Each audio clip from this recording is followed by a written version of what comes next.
राम स्नेही और यशोदा की बेटी मीना को अक्सर पागलपन के दौरे पड़ते थे। वह गोरी चिट्टी और खूबसूरत थी। माता पिता को सयानी हो चली मीना की शादी की चिंता सता रही थी। शादी की उम्र आने से पहले उसकी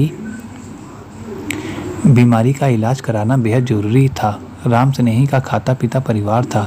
उनकी अच्छी खासी खेती बाड़ी थी। उन्होंने गांव शहर के सभी डॉक्टरों और वैद्यों से नुस्खे आजमाए, पर कोई इलाज कारगर साबित नहीं हुआ। मीना को पागलपन के दौरे थमे नहीं।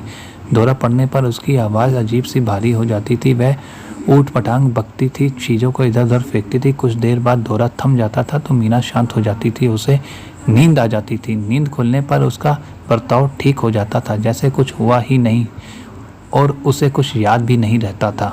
सरकारी अस्पताल का कंपाउंडर छेदीलाल राम स्नेही के घर आया था। राम स्नेही ने पिछले साल सरकारी अस्पताल के तमाम चक्कर लगाए थे। अस्पताल में डॉक्टर हफ्ते में केवल 3 दिन आते थे। डॉक्टर की लिखी पर्ची के मुताबिक छेदीलाल दवा बनाकर देता था। छेदीलाल लालची था। वह मनमानी करता था, मरीजों से पैसे ऐंठता था। पैसे नहीं देने पर वह सही दवा नहीं देता था।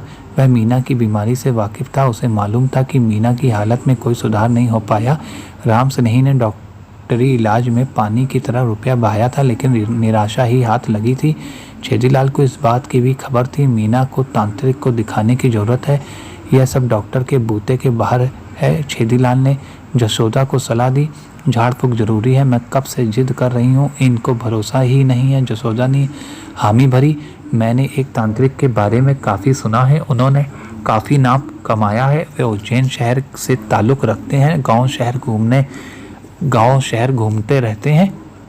अब उन्होंने यहाँ पहाड़ी के पुराने मंदिर में घूनी रमाई है। ऐसा कहते हुए छेदीलाल ने एक छपी छपाई पर्ची यशोदा को थमाई। उस समय राम स्नेही अपने खेतों की सैर पर निकले थे। जब वे घर लौटे तो यशोदा ने उनको छेदीलाल की दी हुई पर्ची थमाई और मीना को तांत्रिक के पास ले जाने की जिद पर अड़ गई। दरअसल जब मीना को दौरे पड़े थे तब यशोदा को ही झेलना पड़ता था। वे मीना के साथ ही सोती थी। चिंता से देर रात तक उन्हें नींद नहीं आती थी। वे बेचारी करवटें बदलती रहती थी। यशोदा की जिद के सामने राम स्नेही को झुकना पड़ा। यशोदा और मीना को साथ लेकर वह पहाड़ी के एक पुराने मंदिर में पहुंचे। मंदिर के साथ 3 कमरे थे। वहां बरसों से पूजा पाठ बंद था। तांत्रिक के एक चेले, जो तांत्रिक का सहयोगी और सेक्रेटरी था, उनका स्वागत किया।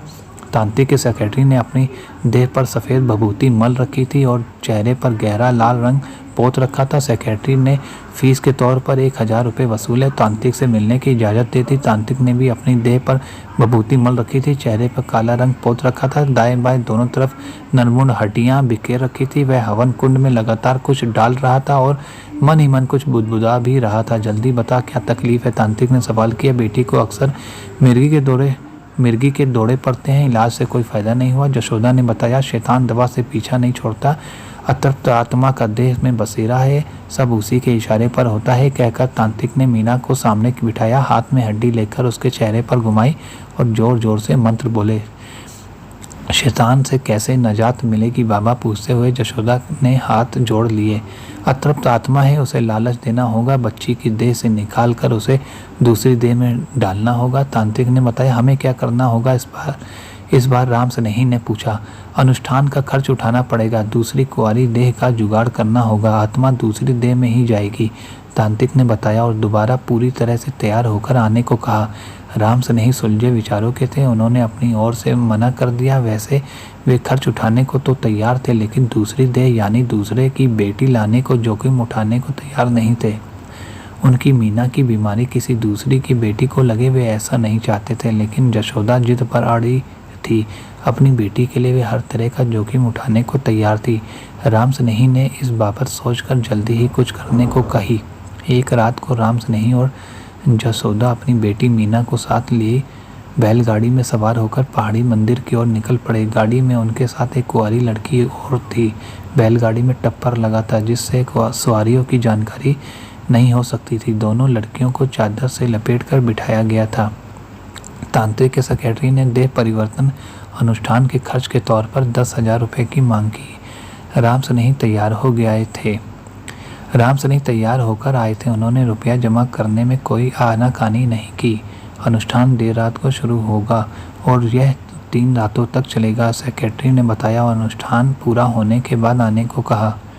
राम स्नेही और जशोदा अपने घर वापस लौट आए। जशोदा को उम्मीद थी कि तांत्रिक के अनुष्ठान से मीना ठीक हो जाएगी।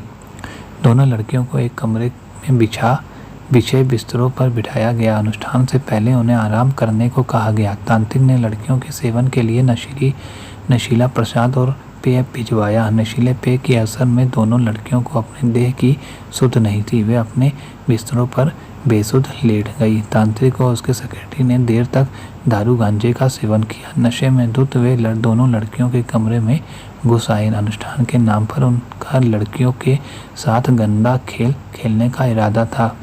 उनको कुंवारी देह की भूख थी। वे ललचाई आंखों से बेसुध लेटी कच्ची उम्र की लड़कियों को घूर रहे थे। थोड़ी ही देर में वे उनकी देह पर टूट पड़े। मीना के साथ आई दूसरी लड़की झटके से उठी। उसने तांत्रिक के सेक्रेटरी को जोरदार गुस्सा जमाया और जोर जोर से चिल्लाना शुरू किया। मीना ने भी तांत्रिक को झटक कर जमीन पर गिरा दिया। नशे में धुत तांत्रिकों को निपटने में ज़्यादा परेशानी नहीं हुई। मौके पर पुलिस के कई जवान भी आ गए। उन्होंने उन दोनों को हथकड़ी पहना दी। राम स्नेही को इस तरह के फरेब का पहले से ही डर था। उन्होंने थाने जाकर पूरी रिपोर्ट दी थी। थानेदार ने ही दूसरी देह का इंतजाम किया था। दूसरी लड़की सुनैना थाने में काम करने वाली एक महिला पुलिस की बेटी थी। उसने जूडो कराटे की ट्रेनिंग ली हुई थी। वह इस मुहिम से जुड़ने के लिए फौरन तैयार हो गई थी। सुनैना को नशीले चीज़ व पेय से बचने की हिदायत दी थी। उसे हमेशा सतर्क रहने और तांत्रिकों को भरमाने के लिए जरूरी स्वाग भरने की भी सलाह दी गई थी। हथियारबंद जवानों को पहाड़ी मंदिर के आसपास तैनात रहने के लिए भेजा गया था। जवानों ने वर्दी नहीं पहनी थी। जशोदा को इस मुहिम की कोई खबर नहीं थी। सरकारी अस्पताल के कंपाउंडर छेदीलाल ने यह सारी साजिश रची थी। उसने अपने ससुराल के गाँव के दो नशेड़ी आवारा दोस्तों चंदूलाल और मनोहर को नशे के लिए पैसे का जुगाड़ करने और जवानी के मजे लेने का आसान तरीका समझाया था।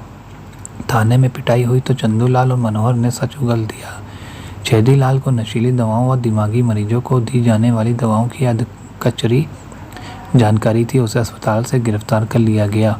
तीनों को इस परपंच के लिए जेल की हवा खानी पड़ी। छेदीलाल को नौकरी से बर्खास्त कर दिया गया। राम स्नेही को उनके रुपए वापस मिल गए। थानेदार ने जयपुर के एक नामी मनोचिकित्सक का पता बताया। उनकी सलाह के मुताबिक राम स्नेही ने मीना का इलाज जयपुर में कराने का इरादा किया। जसोदा ने हामी भरी।